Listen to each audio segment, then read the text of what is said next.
২-৩ দিন আমি অসুস্থ, রান্নাবান্নাও করতে পারিনি তেমন। আর এর মধ্যে মেহমানরা গিয়েছিল ওয়েলসে বেড়াতে। তো ২-৩ দিন পর মেহমানরা আসছে, তাই আজকে একটু স্পেশাল আয়োজন। বড় একটা পাতিল নিয়েছি, যেখানে আজকে মোরগ পোলাও রান্না হবে। চিকেনগুলোকে খুব সুন্দর করে ধুয়ে বেছে হালকা একটু লবণ আর অরেঞ্জ ফুড কালার মাখিয়ে রেখেছিলাম। এবার হালকা ভেজে নেওয়ার পালা। আসলে বিদেশে আমাদের এখানে তো বাংলাদেশের মোরগ পোলাও রান্নার জন্য যে সোনালি বা চিকনা মুরগিটা পাওয়া যায়, সেটা পাওয়ার কোনোই ওয়ে নেই।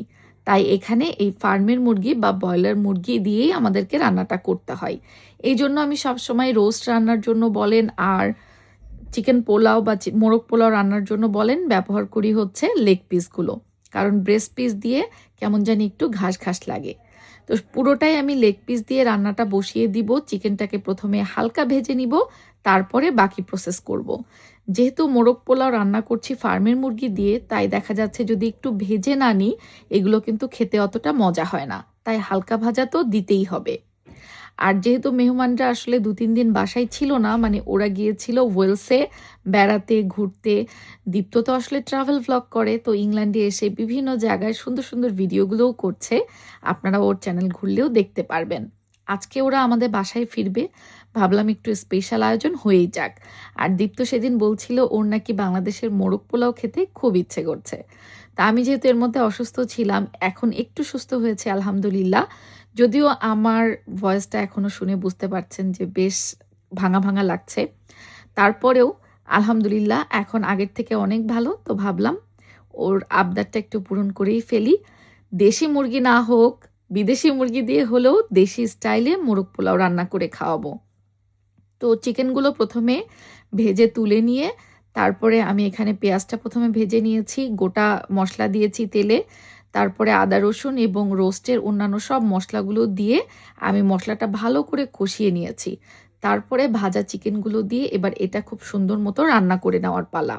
এর মধ্যে কিন্তু আমি কোনো রকম কোনো পানি দিয়ে চিকেনটাকে সেদ্ধ করব না, সেদ্ধর জন্য হালকা একটু দুধ দিয়ে সেদ্ধ করব। আচ্ছা, যেহেতু মোরগ পোলাও রান্না করছি, তাই এটাকে দম দিয়ে চিকেন সেদ্ধ করা বা এমন কোনো কাহিনী নাই। মানে বিরিয়ানির জন্য যেভাবে আর কি করে, দম বিরিয়ানিতে এটা পুরোপুরি রান্না করে নিব। তারপরে আমি হালকা লেয়ার করব চাল আর রাইসের সাথে, তারপরে এটাকে হালকা দমে দিয়ে দিব। কিন্তু রান্নাটা পুরোপুরি আগেই হওয়া যায়। খুব ভালো মতো এবার চিকেনটাকে কষিয়ে নিতে হবে যতক্ষণ না পর্যন্ত চিকেনটা পুরোপুরি সেদ্ধ হয়ে যায়। এবার আমি পাশের চুলায় আর একটা বড় পাত্র নিয়েছি। ২ পাত্রে কিন্তু রান্নাটা হচ্ছে। এক পাত্রে চিকেন অলরেডি রান্না হয়ে গেছে, আর এক পাত্রে আমি মোরগ পোলাওয়ের যে পোলাওটা সেটা ভেজে নিব। এই রান্নাতে আমি পুরোটাই ঘি ব্যবহার করছি। মানে চিকেন ভাজার জন্য তেল দিয়েছিলাম, তবে রাইসটা বানানোর জন্য ভাজার জন্য আমি হচ্ছে ঘি ব্যবহার করছি।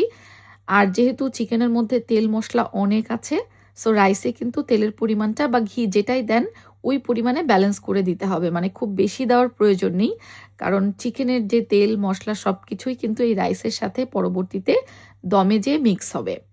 গরম পানি দিয়ে দিলাম। চালটা ভালো মতো ভাজা হওয়ার পরে চালে আলাদা করে কোনো মশলাই যায়নি, শুধুমাত্র একটু কাঁচামরিচ আর লবণ দিয়েছি। বাদবাকি যা মশলা সব কিন্তু এই চিকেন রান্নার সময় এখানেই আছে। তো এবার চালটা পুরোপুরি সেদ্ধ হয়ে গেলে, মানে পোলাওটা রান্না হয়ে গেলে, আমি অর্ধেকটা এই পাত্র থেকে উঠিয়ে নিব। এবার হচ্ছে পোলাও আর চিকেন লেয়ারিংয়ের পালা। আচ্ছা, সবসময় আমি কিন্তু মোরগ পোলাওটা একদম দেশি যে চিনি গুঁড়া চালটা আছে, সেই চিনি গুঁড়া চালটা দিয়েই করতে পছন্দ করি। কারণ বাসমতি চাল দিয়ে কিন্তু মোরগ পোলাও মোটেও হয় না। সম্ভবত তেহারি আর মোরগ পোলাও, এই দুইটা জিনিসে মানে চিনি গুঁড়া চাল মাস্ট লাগবেই লাগবে। বিরিয়ানি আপনি চাইলে চিনি গুঁড়া চাল কিংবা বাসমতি চাল দিয়েও অনেক মজা হয়, কিন্তু আমি মোরগ পোলাও আর তেহারির ক্ষেত্রে কখনোই বাসমতি চালটা ব্যবহার করি না। তো এইদিকে যেহেতু আমার চিকেনটা হয়ে গেছে আর পোলাওটাও অন্য পাত্রে হয়ে গেছে, এবার আমি একে একে চিকেনগুলোকে খুব সুন্দর লেয়ারিংয়ে সাজিয়ে নিচ্ছি। উপর থেকে কিছুটা রাইস আমি আগে তুলে নিয়েছি, তারপরে এই যে তেল মশলা চিকেন দিয়ে খুব সুন্দর মতো মাঝের লেয়ারে বসিয়ে দিয়ে উপর থেকে আরও কিছুটা রাইস দিয়ে এটাকে হালকা আঁচে দমে রাখবো ১৫-২০ মিনিটের মতো। ব্যাস, এই যে যত তেল মশলা গেল না, এগুলো পোলাওয়ের সাথে সব কিছু যখন আমি সার্ভ করব তখন মিক্স করে নিব। সামান্য একটু পেঁয়াজ বেরেস্তা না হলেই না। আর যেহেতু আজকে এতজন মেহমান সহ বাসার সবার জন্য মোরগ পোলাও রান্না করছি, এই পাত্রটা বুঝি আমার একটু ছোটই হয়ে গেছে। আমার ইলেকট্রিক চুলার জন্য অবশ্য এর থেকে বড় পাত্র ঘরে নেই। গ্যাসের চুলার জন্য অনেক বড় বড় পাত্র কেনা আছে, কিন্তু কি করব, এই যে আমার বাসায় ইলেকট্রিক চুলা, এই জন্য আমার কিছুটা বেগ পেতে হয় একসাথে যদি বেশি জনা রান্না করি। আচ্ছা, এত গল্প করতে করতে এদিকে কিন্তু আমি একটু কাবাবও বানিয়ে নিয়েছি, যেগুলোকে ব্রেড ক্রামস দিয়ে আমি আবার কোটেডও করে নিয়েছি। ভাবলাম শুধু মোরগ পোলাও হলে হয়, সাথে একটু সালাদ, একটু কাবাব এগুলো যদি থাকে তাহলে মন্দ হয় না।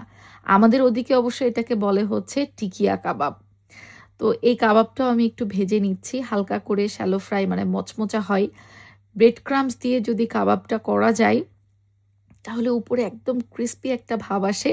ব্রেড ক্রামস ছাড়াও কিন্তু যে কোনো কাবাব আপনি শেপ দিতে পারবেন, কোনো সমস্যা নেই।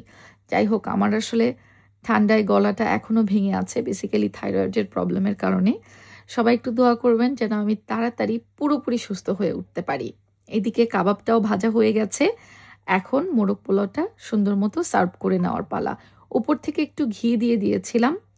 আর যেহেতু আমরাই সবাই, দীপ্তরা বেশ কয়েকদিন পরে ওয়েলস থেকে ফিরে এসেছে, ভাবলাম যেদিন ওরা আসছে ওই দিন একটু খানদানি আয়োজন হয়ে যাক। আসলে যেহেতু ওরা বেশ অনেক দিন ধরে আমাদের এখানে আছে, আমি চেষ্টা করছি মানে প্রতিদিনই কোনো না কোনো আইটেম করে খাওয়াতে। মাঝে দু একদিন শরীরটা খারাপ ছিল, তো আস্তে আস্তে আলহামদুলিল্লাহ এখন ভালো হয়ে গেছি। আর বাসায় মেহমান থাকলে এমনিতেও মন জান সব কিছু অনেক ভালো লাগে। বাংলাদেশে কেমন শীত পড়েছে বলেন তো? আমাদের এখানে কিন্তু বেশ জাকায় শীত পড়েছে। গল্প করতে করতেই টেবিলটাও সার্ভ করে নিয়েছি, মোরগ পোলাও, সালাদ আর সাথে টিকিয়া কাবাব। এই হচ্ছে আমাদের আজকের শর্টকাটের আয়োজন। দেখা যাক আমাদের মেহমানদের কেমন লাগে আমার আজকের আয়োজন। ভালো থাকবেন সবাই, বিদায় নিচ্ছি। আল্লাহ হাফেজ। ওই পাস্তা পাস্তা আচ্ছা, পাস্তা পাস্তা সবার মজা লাগে তার মানে। হ্যাঁ আচ্ছা, হ্যাঁ আমি নিয়ে আসতেছি, সমস্যা নাই। আর মোরগ পোলাওটা খাও, এই দেশে মোরগ পোলাও আসলে বাংলাদেশের মতো টেস্ট আসে না, কারণ ব্রয়লার চিকেন দিয়ে করতে হয়। তো আমার কাছে তো লাগে মোরগ পোলাওয়ের জন্য ওই যে চিকনা যে মুরগিটা আছে আমাদের, হ্যাঁ ওই চিকনা মুরগি পারফেক্ট। এখানকার হচ্ছে মানে এই কবুতর মার্কা মুরগি, সরি মানে ব্রয়লার মার্কা মুরগি, বড় বড় মাংস, বাট সেগুলা দিয়ে মোরগ পোলাও টেস্ট আসে না। বাংলাদেশের মতো হইছে ফ্লেভারটা। আচ্ছা বাচ্চাদেরকে একটু খাওয়া দিও, তুমি স্টার্ট করো। কি হইছে? এটা মামি বলবে, আমি তোমাকে খাওয়া দিই, ওকে? হ্যাঁ এই তো তোমার। এটা আমার? হ্যাঁ আমার?